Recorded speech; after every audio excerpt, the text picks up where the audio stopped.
Meus pais souberam que paguei a faculdade do meu sobrinho e agora querem que eu sustente eles. E por mais absurdo que isso pareça, não deveria me surpreender, porque essas mesmas pessoas me abandonaram quando eu tinha apenas 4 anos. Não porque estavam doentes, desesperados ou realmente sem condições, mas porque queriam viver a vida, e eu era um peso que não combinava com o estilo deles. Me deixaram com meus avós paternos e nunca mais voltaram. Meus avós foram ao tribunal, pediram a guarda legal, e meus pais assinaram o termo de renúncia sem nem ler direito. Pelo menos foi o que disseram depois. Eles estavam apressados e irritados, e aceitaram qualquer coisa só para se livrar de mim. Acontece que meus avós eram pessoas extremamente inteligentes e calejadas. E no meio daquele documento havia uma cláusula específica que dizia claramente que se no futuro eles tentassem exigir qualquer direito financeiro, emocional, patrimonial ou legal sobre mim, ou tentassem me processar alegando vínculo de dependência, eles poderiam enfrentar prisão por abandono agravado e extorsão. Assinaram assim mesmo, sem questionar. Eu cresci amada pelos meus avós. Eles trabalharam duro para me dar tudo o que podiam. E quando eles morreram, primeiro meu avô, depois minha avó, eu perdi meu chão. Mas também recebi tudo o que eles tinham. A casa, as economias, as provas de tudo que meus pais fizeram. E o contrato que mudaria o destino de todo mundo. Depois disso, eu construí minha vida sozinha. Estudei, trabalhei, cresci. E quando meu irmão, que era adolescente quando fui abandonada, teve um filho e não conseguia pagar a faculdade dele anos depois, eu ajudei. Porque meu sobrinho sempre foi bom para mim. Sempre me tratou como família de verdade. E eu podia pagar, então paguei. Mas o problema começou quando meus pais descobriram.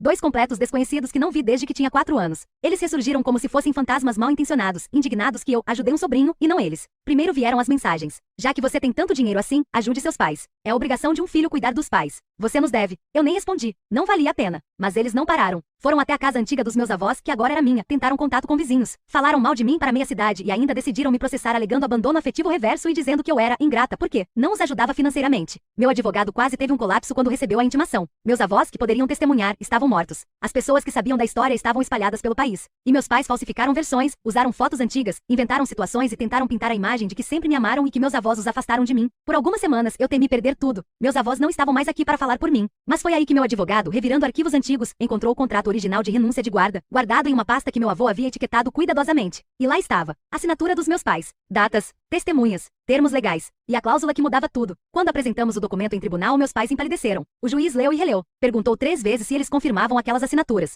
Eles confirmaram, achando que ainda havia chance de virar o jogo. Não havia. O juiz fechou o processo na mesma hora e deu voz de prisão por tentativa de extorsão, fraude e violação de termo judicial. Naquele dia, meus pais foram algemados dentro do tribunal. E pela primeira vez na vida, eu senti que a justiça dos meus avós foi honrada. Algumas semanas depois, começaram as cartas. Pediram perdão. Imploraram ajuda. Tentaram se vitimizar. Disseram que o advogado deles não explicou a cláusula como se isso fosse desculpa. Eu devolvi todas, seladas, sem abrir. Depois, a prisão onde minha mãe estava enviou um formulário dizendo que ela queria me colocar como visitante. Eu redigi uma única carta. Não aceito. Não reconheço vocês como pais. Fui filha dos meus avós, e eles estão comigo para sempre. Não quero contato. Enviei. Assinado. Registrado. E nunca mais olhei para trás. Hoje continuo ajudando meu sobrinho, porque ele merece. Mas meus pais, eles foram apenas os estranhos que me abandonaram e depois quiseram me usar. E acabaram descobrindo que não existe espaço na minha vida para quem só aparece por interesse.